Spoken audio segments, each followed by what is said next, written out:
உங்கள் பிரசன்ஸ் இன் காரணமாகவே சிலர் அமைதி இழக்கிறார்கள் என்பதை நீங்கள் கவனித்திருக்கிறீர்களா? நீங்கள் எதையும் பேசவில்லை, எதையும் விளக்கவும் இல்லை. ஆனால் அவர்கள் கண்களில் ஒரு சிறிய பயம் மிதக்கிறது.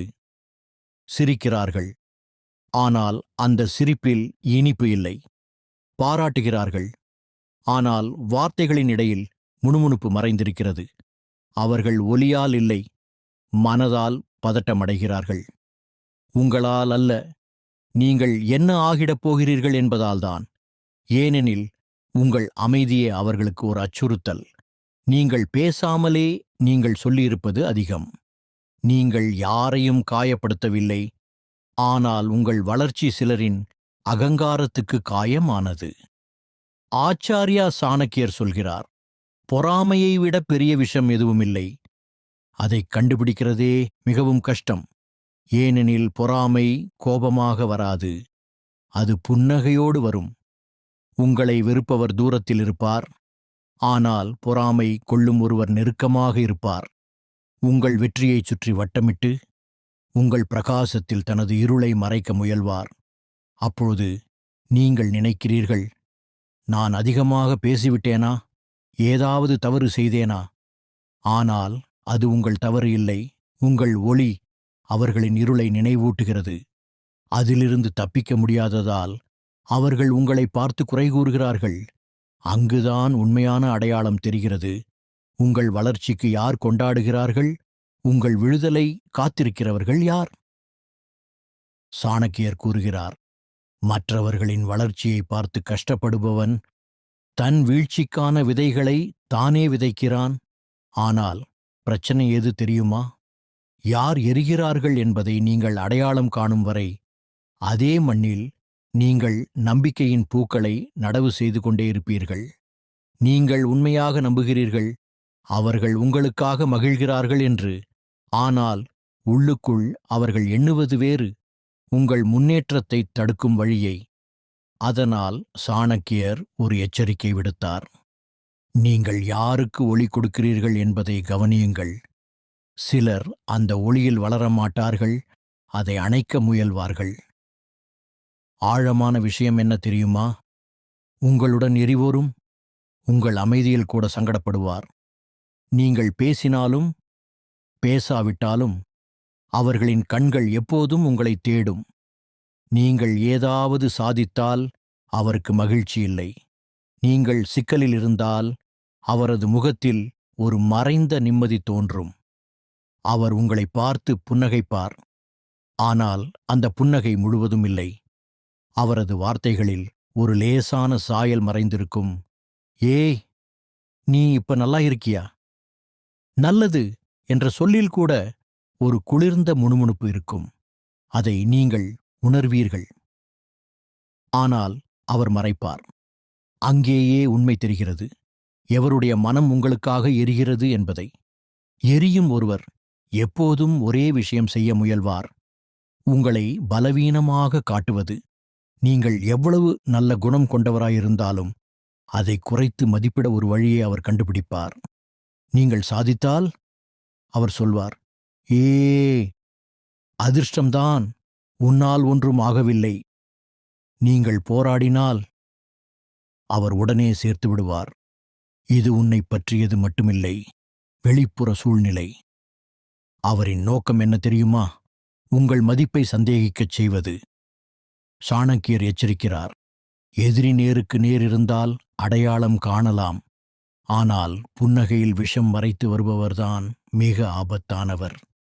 அத்தகையவர்கள் உங்களைச் சுற்றி ஆலோசனை என்ற பெயரில் உங்கள் நம்பிக்கையை மெதுவாக நக்கிக் கொள்வார்கள்.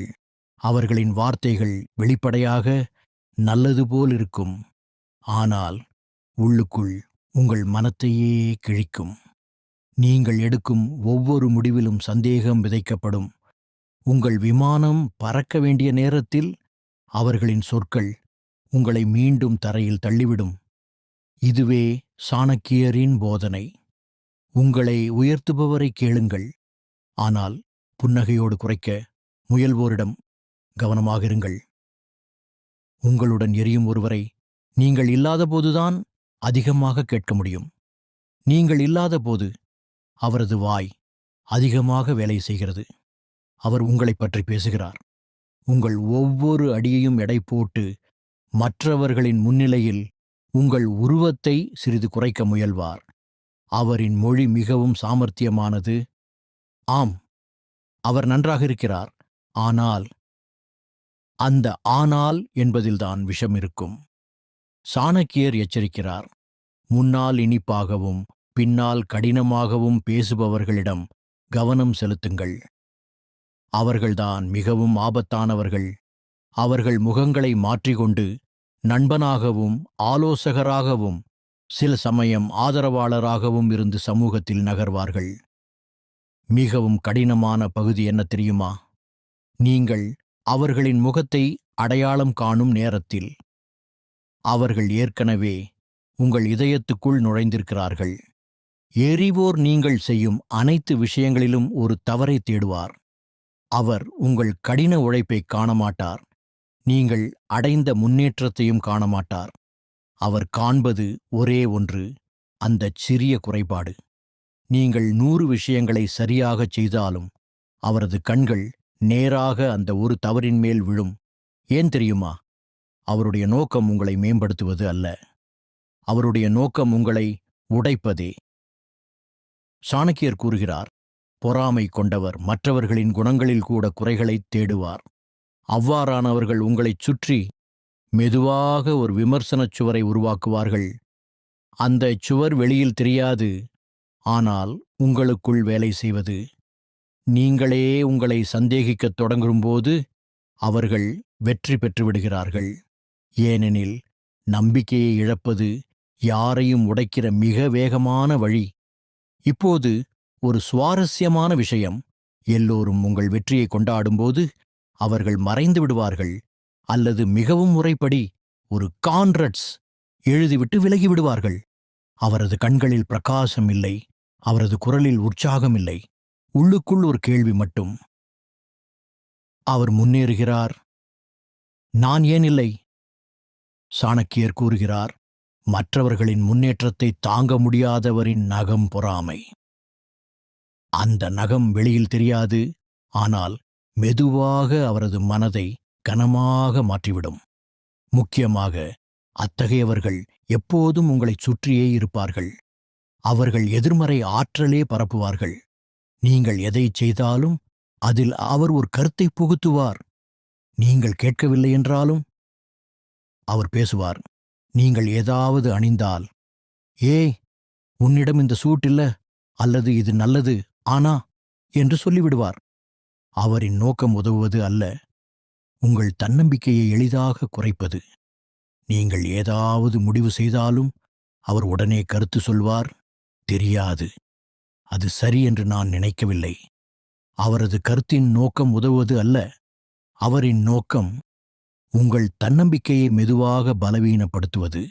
சாணக்கியர் இதை பற்றி கூறுகிறார், எதிரியின் அடிகூட முட்டாள்தனமான ஆலோசனையைப் போல அதிக தீங்கு விளைவிக்காது.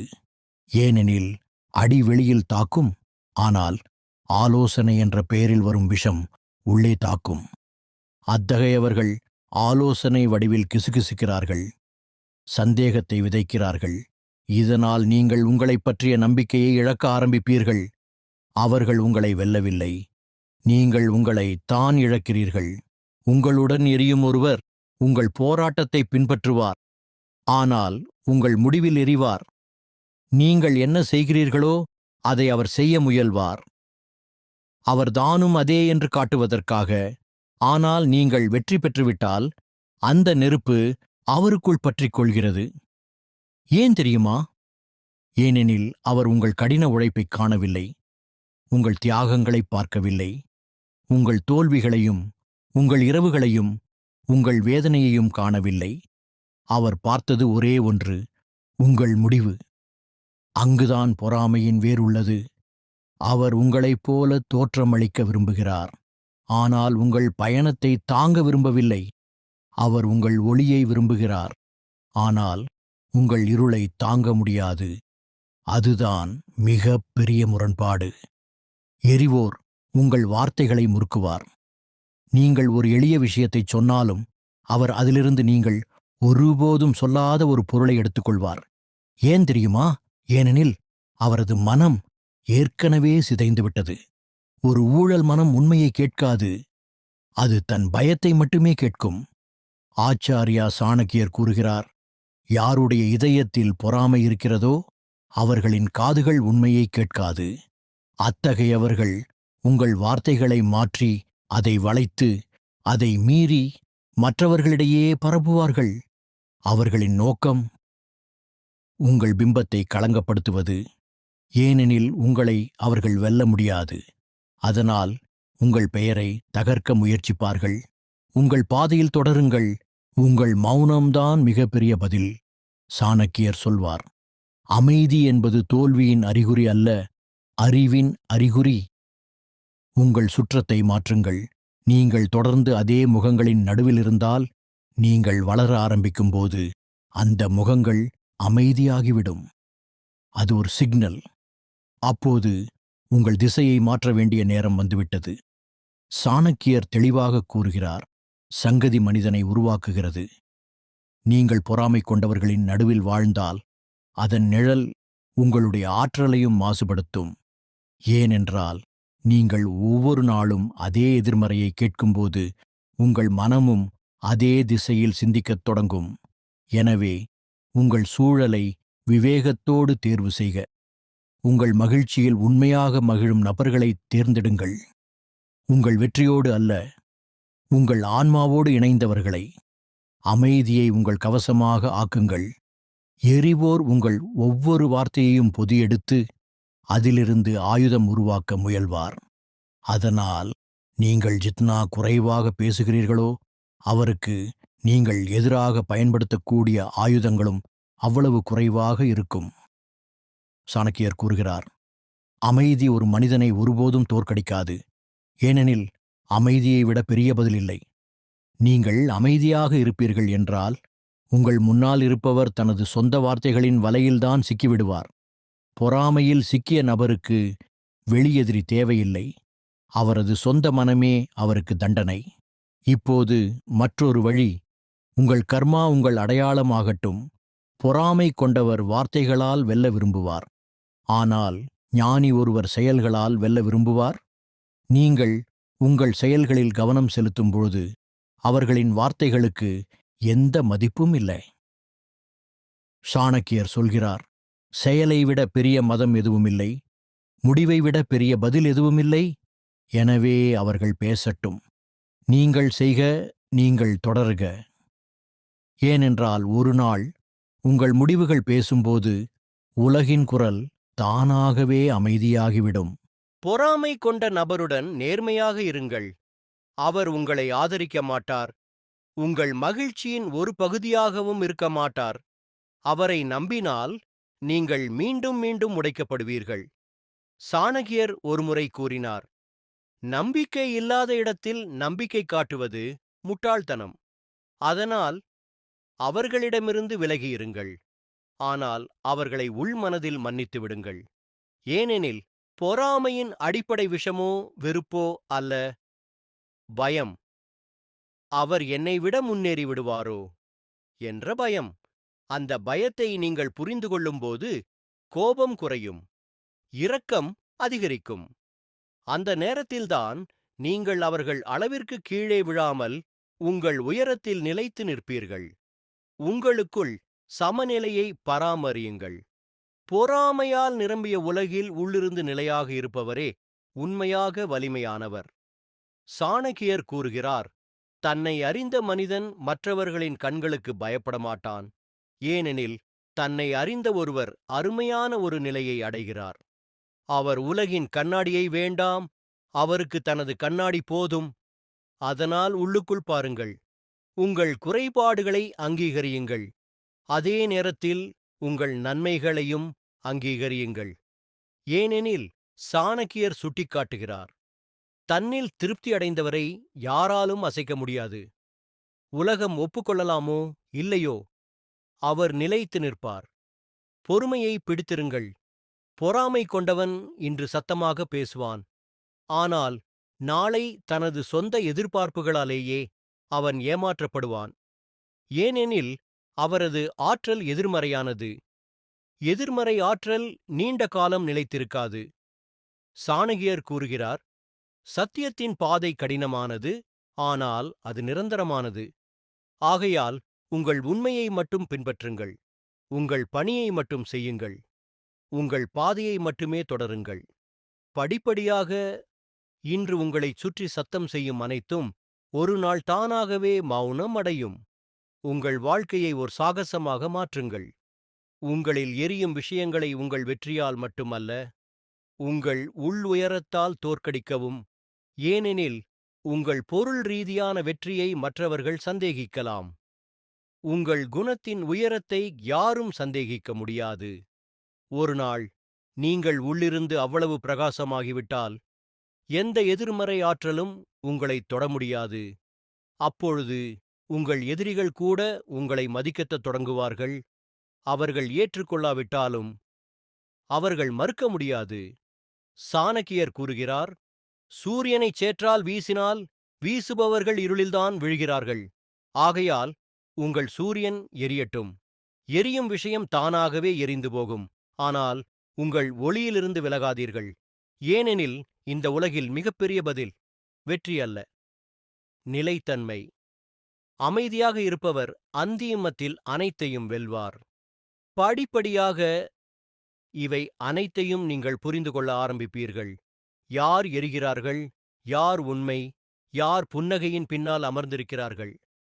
அது எல்லாம் உங்களுக்கு தெளிவாகும். அப்பொழுது உங்கள் கண்ணோட்டம் மாறுகிறது. நீங்கள் இனி சண்டையிட முயற்சிக்க மாட்டீர்கள். நீங்கள் பார்த்துக்கொண்டே இருப்பீர்கள். ஏனெனில் அமைதிதான் பதில் என்பது உங்களுக்கு தெரிந்துவிடும். உங்களை எரிப்பவர்கள் எப்போதும் உங்களை சோதிப்பார்கள். சில நேரங்களில் வார்த்தைகளால், சில நேரங்களில் கண்களால், சில நேரங்களில் ஒரு சிறிய அசைவால் கூட. ஆனால் ஒவ்வொரு தடவையும் நீங்கள் அமைதியாக இருந்தால் நீங்கள் இன்னும் வலிமையாகிறார். ஏனெனில் இப்போது நீங்கள் புரிந்து கொண்டிருக்கிறீர்கள். பொறாமை உங்களை தீண்டாது. அது அதற்கு உணவு அளிக்கும் நபர்களையே தீண்டும்.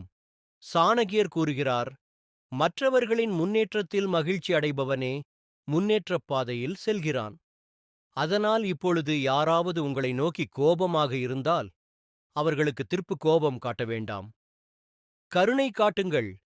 ஏனெனில் அவர் போராடுவது உங்களோடு அல்ல, தனக்குள்ளேயே எரியும் நெருப்போடு. உங்களுடைய வேலை ஒன்றே, உங்கள் ஒளியை ஒளிர வைப்பது. ஒரு நாள் அவர் இருளில் விழும்போது அதே ஒளி அவரது பாதையையும் காட்டும். இதுவே தந்திரத்தின் சாரம். ஞானி சண்டையிடுவதில்லை, அவர் புரிந்து கொண்டு முன்னேறுகிறார்.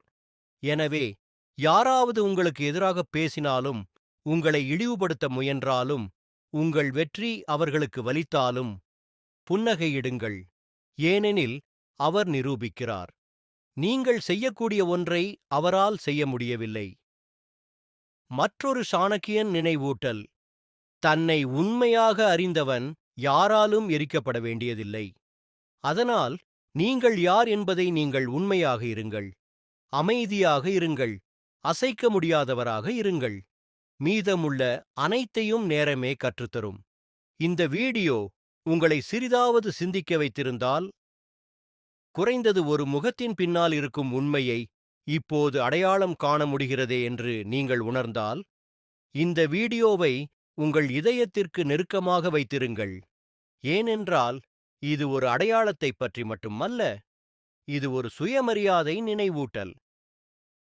ஆச்சார்யா சாணக்கியரின் இந்த வார்த்தைகள் உலகத்தை மாற்ற வேண்டிய அவசியமில்லையே என்று சொல்கிறது. உங்களை நீங்களே புரிந்து கொண்டால் போதும். அதுதான் மிகப்பெரிய மாற்றம். அதனால் உண்மையின் ஆழத்திலே நம்மோடு பயணம் செய்யுங்கள். ஏனெனில் மனதை அறிவதே மிகப்பெரிய வெற்றி.